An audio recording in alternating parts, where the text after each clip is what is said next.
Taste the Daily. மிரட்டி கடுமையாக தாக்கிய சம்பவம் அதிர்ச்சியை ஏற்படுத்தியிருக்கிறது. அதனை அண்மை செய்தியாக பார்த்து வருகிறோம். மாநகர் சோலை அழகுபுரம் பகுதியில் அதிக அளவிற்கு கஞ்சா மற்றும் போதைப் பொருட்கள் விற்பனை செய்யப்படுவதாக கூறப்படுகிறது.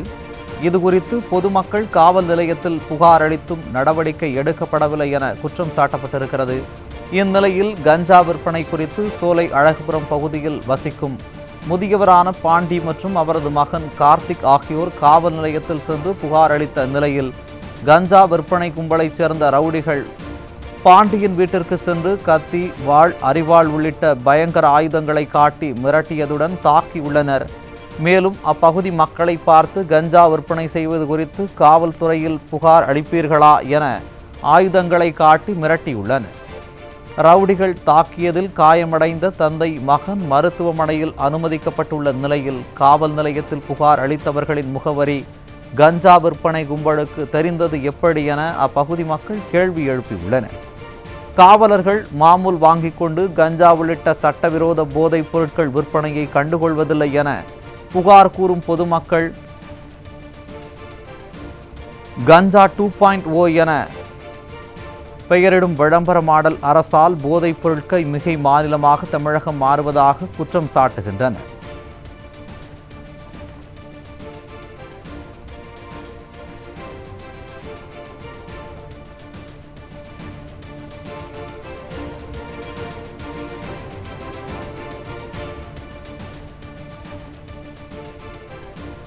மதுரையில் கஞ்சா விற்பனை குறித்து புகார் அளித்த தந்தை, மகனை கஞ்சா விற்பனை கும்பலைச் சேர்ந்த ரவுடிகள் வீடு தேடி சென்று கத்தியை காட்டி மிரட்டி கடுமையாக தாக்கிய சம்பவம் அதிர்ச்சியை ஏற்படுத்தியிருக்கிறது. அதனை அண்மை செய்தியாக பார்த்து வருகிறோம். மாநகர் சோலை அழகுபுரம் பகுதியில் அதிக அளவிற்கு கஞ்சா மற்றும் போதைப் பொருட்கள் விற்பனை செய்யப்படுவதாக கூறப்படுகிறது. இதுகுறித்து பொதுமக்கள் காவல் நிலையத்தில் புகார் அளித்தும் நடவடிக்கை எடுக்கப்படவில்லை என குற்றம் சாட்டப்படுகிறது. இந்த நிலையில் கஞ்சா விற்பனை குறித்து சோலை அழகுபுரம் பகுதியில் வசிக்கும் முதியவரான பாண்டி மற்றும் அவரது மகன் கார்த்திக் ஆகியோர் காவல் நிலையத்திற்கு சென்று புகார் அளித்த நிலையில் கஞ்சா விற்பனை கும்பலைச் சேர்ந்த ரவுடிகள் பாண்டியின் வீட்டிற்கு சென்று கத்தி, வாள், அரிவாள் உள்ளிட்ட பயங்கர ஆயுதங்களை காட்டி மிரட்டியதுடன் தாக்கியுள்ளனர். மேலும் அப்பகுதி மக்களை பார்த்து கஞ்சா விற்பனை செய்வது குறித்து காவல்துறையில் புகார் அளிப்பீர்களா என ஆயுதங்களை காட்டி மிரட்டியுள்ளனர்.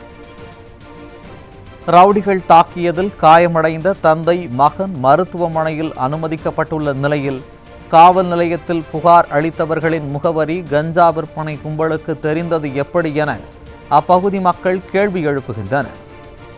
காவலர்கள் மாமூல் வாங்கிக் கொண்டு கஞ்சா உள்ளிட்ட சட்டவிரோத போதைப் பொருட்கள் விற்பனையை கண்டுகொள்வது இல்லை என புகார் கூறும் பொதுமக்கள் கஞ்சா 2.0 என பெயரிடும் விளம்பர மாடல் அரசால் போதைப் பொருட்கள் மிகை மாநிலமாக தமிழகம் மாறுவதாக குற்றம் சாட்டுகின்றனர்.